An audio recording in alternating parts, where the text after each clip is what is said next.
This is the whispering voice, and I hope I find you all happy and well. We've had a mixture of weather here in North Wales, and at the moment it's quite windy and overcast. We're having showers, sometimes heavy, and then they disappear, and then they come back. But it's nice, it freshens up. It's been so humid for the last few weeks, but this week has been so far quite fresh. So before I begin this whisper, really, I would like to mention I was contacted by a YouTube user who listens to a lot of whisperers, including myself, and his name is aman2345. I will put the link up on the video, or the name up. Now, he contacted me saying he would like to give away a $25 gift card because the whispering community has inspired him to do so, as he enjoys listening to whisper videos. So what he wants you to do, as either a whisperer or a listener, is you're to vote for your favourite whisper video. So if you can send him to his channel, and I will put his name up, the name of the whisper video, and of course the whisperer who made it, and he will choose, I expect the one with the most votes will win. I have said to him though, I won't be taking part in this, as a fairness thing really, because of my contact with him through messages, so that clears any thoughts of cheating or anything like that. So if you vote for your favourite whisper video and whisperer who made it, so thanks to him for that.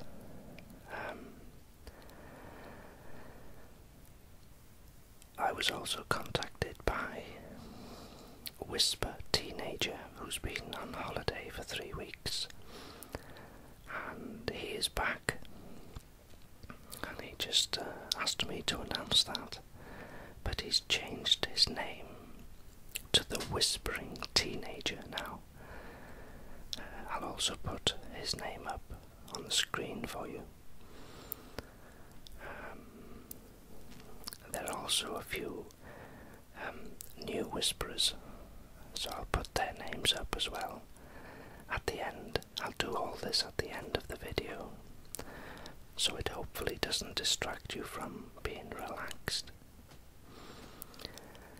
And this video is mainly about, I had contact,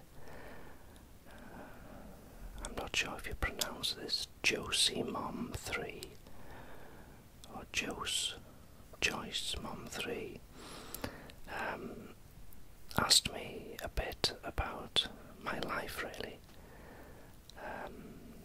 from a childhood through to where I am today. So that's what this whisper video will be about. So to start off with, I was one of 4 children, and me being the youngest. And they're all still alive, obviously.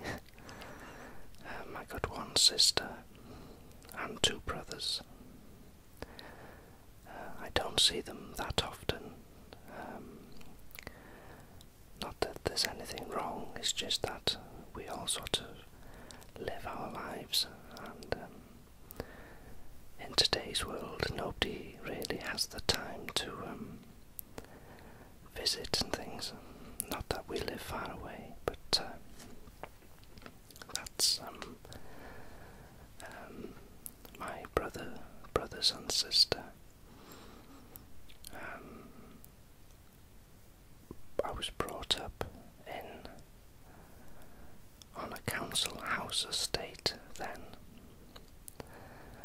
and when I think it was Margaret Thatcher came into power as Prime Minister, the first female Prime Minister, she allowed people to buy their houses, which were owned by the council.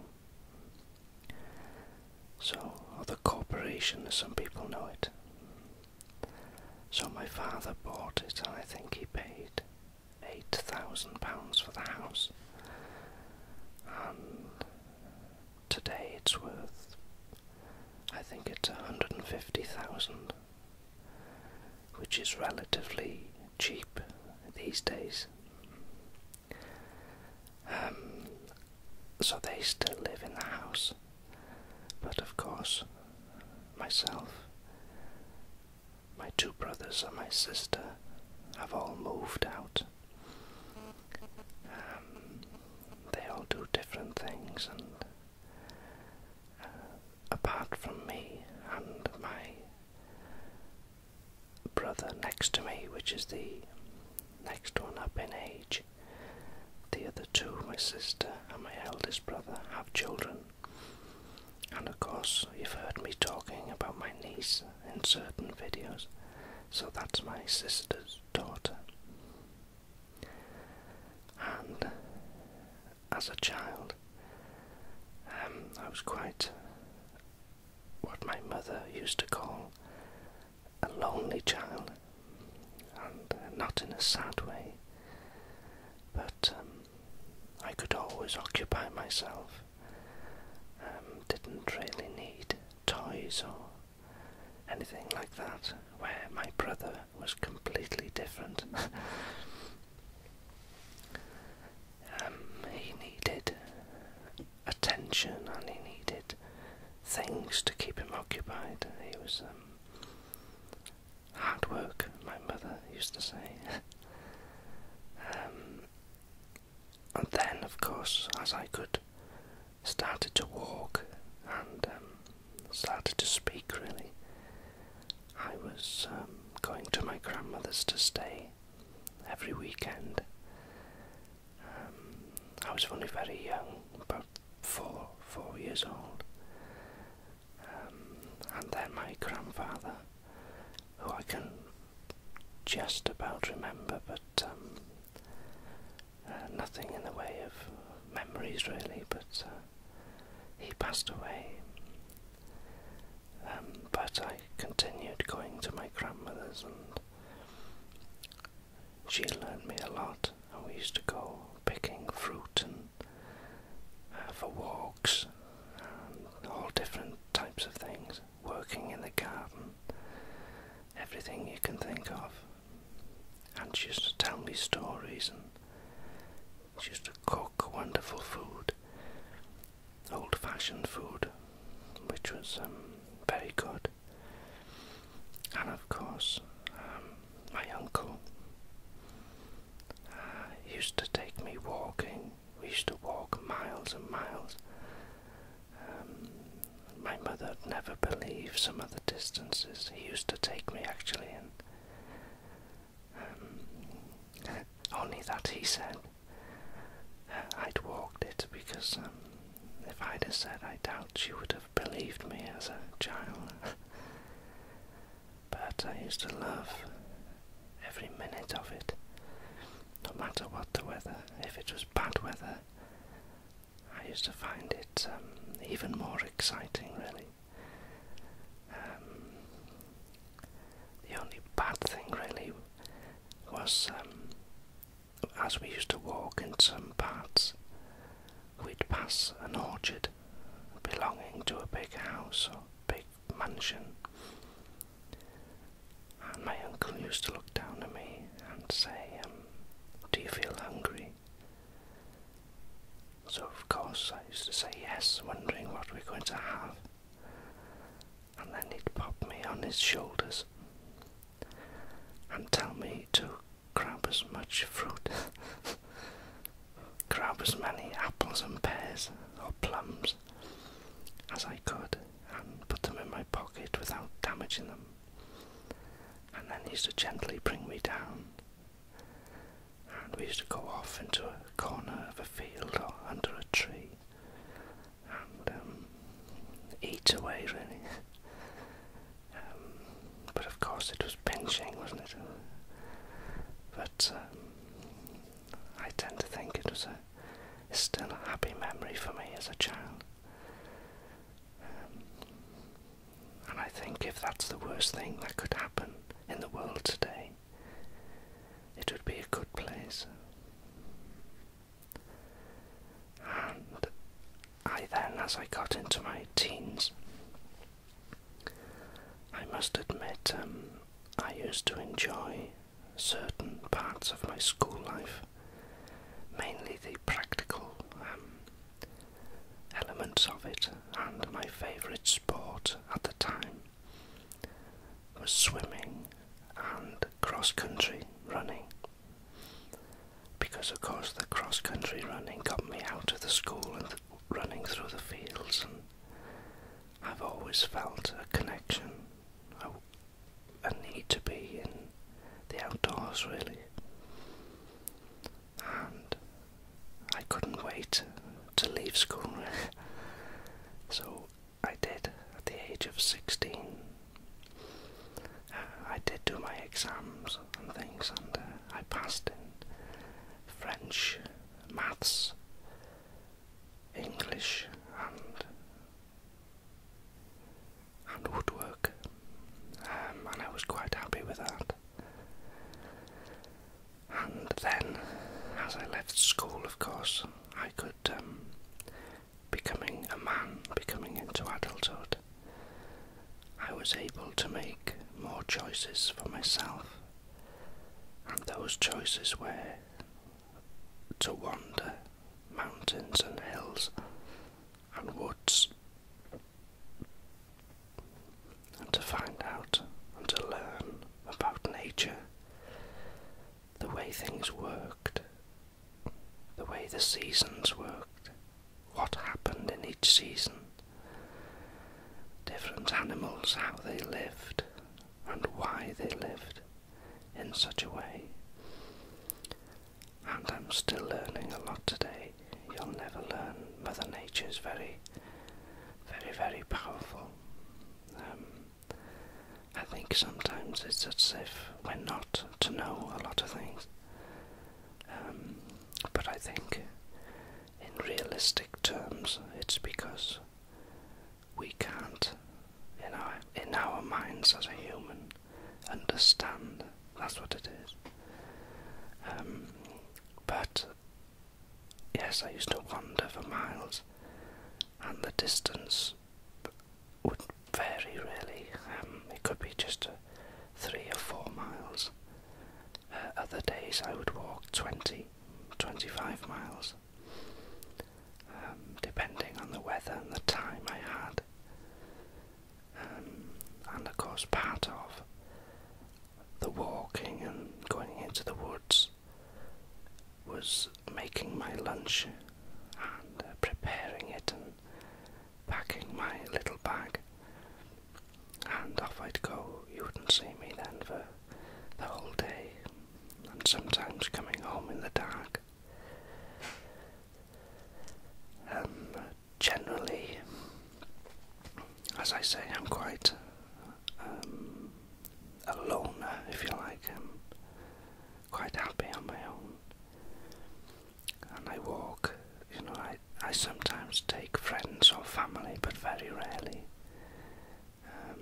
They come with me as I'm on my own, walking, and my mind wanders, and I like to think, and if I see things, I like to know what they are and how they work, and I can sit many hours watching animals,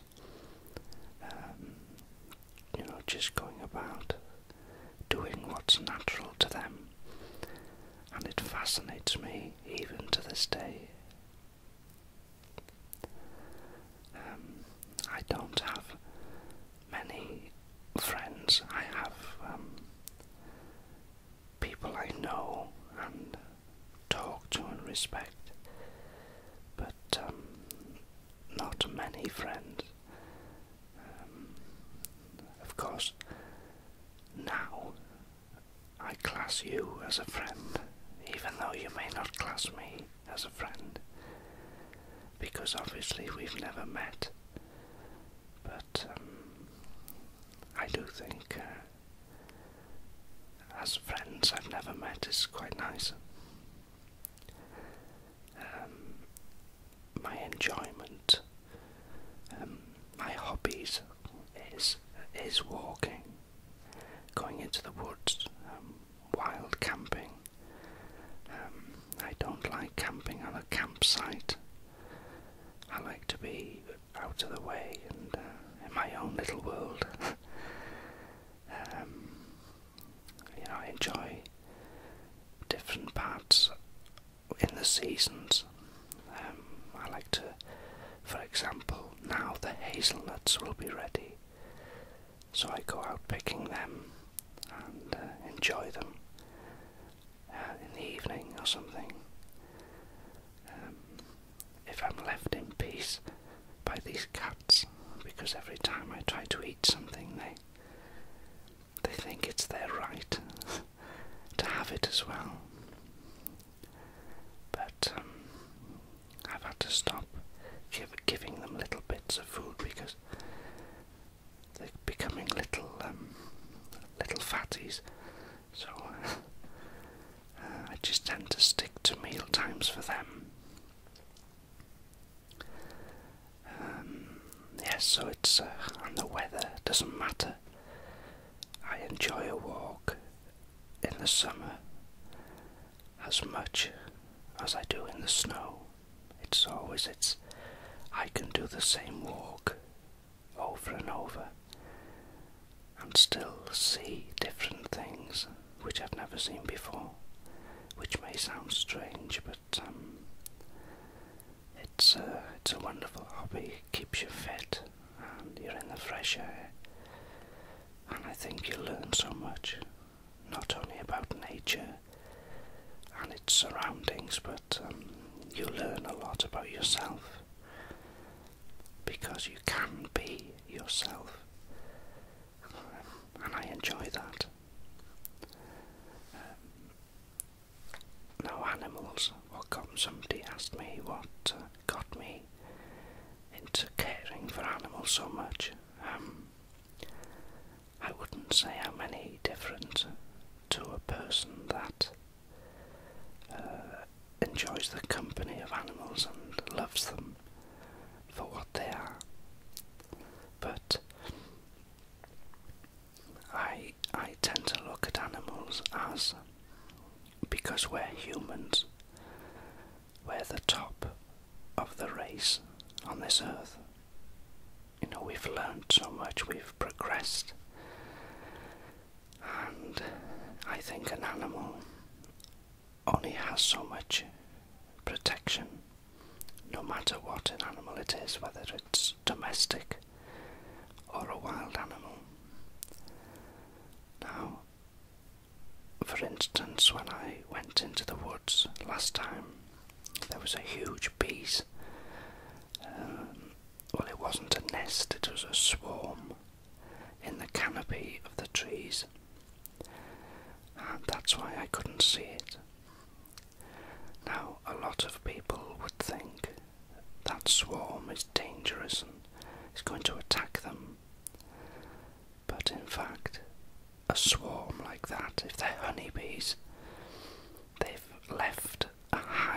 somewhere, got a new queen, and then they swarm around the queen to protect her, and they're only sort of resting in the canopy of the tree. So if you go there prodding them with a stick, or you go too near, if they feel threatened, they will attack. But otherwise, you're quite safe if you respect them in distance. And what they do then is they sort of rest on the canopy for several hours or whatever, and then they all take off. The queen will take off, and they may go to another resting area, which could be on a house, anywhere, until they finally make a nest where the queen is happy. Once she's picked a spot and she's happy, then all the workers and drones get to work then in protecting her. And she lays the eggs and so on. I won't go into detail in case I bore you to death, but that's the sort of thing I enjoy, you see, is finding out why they were in the tree and why this and why that. Nosy, really. But that's it then, and that's been my life, really, in a way, because that's all I've done. I'm very happy with it, and of course now I hope that I can share some of that interest and enjoyment to you through my videos, whether I'm actually filming them or just doing a whisper about them. And I do hope that you do enjoy them as well. They make me very happy because it's nice to share as well. I know that a lot of people that enjoy the outdoors but can't get out themselves because of their busy lives and families and things like that, and especially for people who live abroad who may never come to the UK, or in particular North Wales. So hopefully it gives you an insight into parts of this area. And as I say, if I can help one person, one animal, I feel very good. People say, why do you help so many things? Well, it's in me, that's how I am. Where some people run a race or enjoy sport and they get to a certain goal, then they're happy and they're ecstatic. Some people are very competitive, have to win everything. That is their enjoyment, their goal, if you like. And as for me, if I can help someone or make them happy, whether that's a person or an animal, then that's my goal and my happiness. I hope you can understand what I'm waffling on about. So that's about it, I think, in general. So I hope you found this of interest. I hope you've found it relaxing to listen to. Thank you all again for listening and being there. And you take care of yourselves, and I'll speak to you soon.